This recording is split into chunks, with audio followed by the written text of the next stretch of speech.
have the Gopro Passthrough door. This works for the Hero 9, 10 and 11. I really hate destroying boxes, but it seems like this is the only way.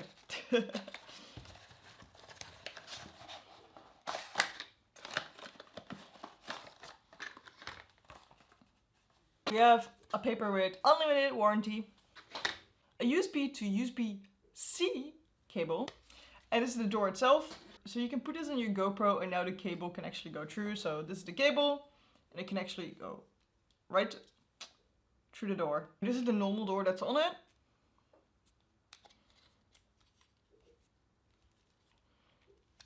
And you can actually get that off. And then you can get the new door on, like that.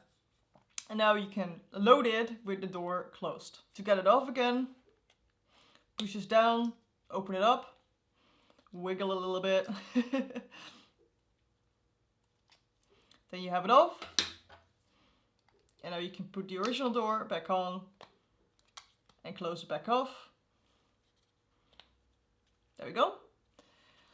Obviously, it's not waterproof if you use this door because there's a hole in it for the cable. Don't use it if you're gonna dive or swim or anything. Use the normal door if you are gonna use water